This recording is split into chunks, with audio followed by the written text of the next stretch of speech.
everyone, it's Amanda. We are continuing our series again on kitchen staples that I actually make home from scratch. I try to cook as much as I can from scratch in my house, but with little ones all under the age of 3, it can be difficult to find out what is worth the time and what's worth the money. So in this episode, we are gonna go over yogurt.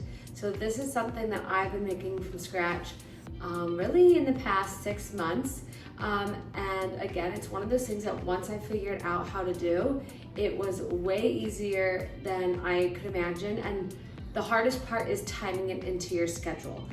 And all you need are very limited ingredients. The great thing about yogurt is that once you make yogurt once, you never have to buy a starter culture again because you can just use that yogurt to remake other yogurts. However, in this case, I am gonna start with the store-bought yogurt because I did run out. So to make our yogurt, we're gonna use about a half cup of regular plain Greek yogurt. I like to use a brand that only uses live active cultures and milk in their ingredients. We're also gonna use skim milk here. This is a personal preference. You could use whole milk, you could use any type of milk. Even if you're lactose free, you could use a lactate-free starter yogurt and then a lactate-free milk. I have done that before, but because I'm usually the one in my house that eats it the most, we're just gonna use skim milk. So let's go ahead and get started. I make my yogurt in an Instant Pot using the yogurt setting, but you can also follow the same process with a crock pot. I start by pouring half a gallon of milk in the Instant Pot and turn it to boil using the yogurt setting. If you don't have an Instant Pot, just bring your milk to a boil on the stove. You want your milk to reach 180 to 195 degrees and maintain that temperature for about 10 minutes. While your milk is heating, I'm going to measure out a 1/4 cup to a 1/2 cup of starter culture. So this would be your already made yogurt or a yogurt that you got from the store, and allow that to get to room temperature. After about 30 minutes, my Instant Pot signals that the boil phase is over. So now you'll need to let the milk cool on the counter until it's between 95 and 110 degrees. This usually takes about 45 minutes for me in my kitchen.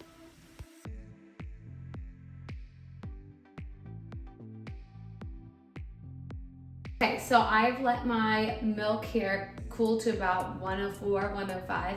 Like I mentioned, you want it to be between 95 degrees and 110 degrees. That's so that you don't kill the cultures in the yogurt. Now what we're gonna do here is mix our yogurt that we've had at room temperature with some of the warm milk. So just do about a 1/2 cup of milk and then your 1/2 cup of yogurt. We're just gonna whisk this together. Okay, and then you're gonna go ahead and pour that mixture into the yogurt. You want your yogurt at room temperature so that you also don't cool the milk down too much, which will also not create the right environment for your cultures to work the way that they should. Okay, this is where the waiting process begins. So we're just gonna go ahead and take our yogurt, put it back in here, into our Instant Pot, put the lid back on, and then you wanna set it anywhere between 8 hours and 15 hours. So because I like mine around 8.5, so that works out really well for me. It's 9:30 right now, so that means around 6 o'clock-ish. This will be ready then to go in the fridge for like 12 hours.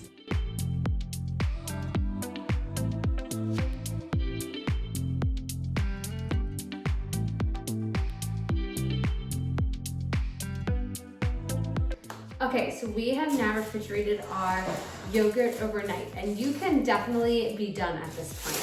So this is what it looks like after.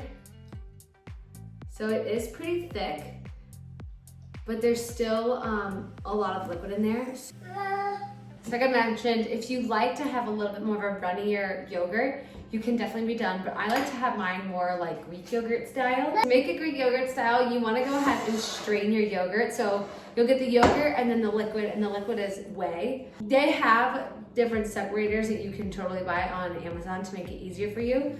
But when I first started, I wasn't gonna like buy something if I didn't know that this was something I was gonna continue.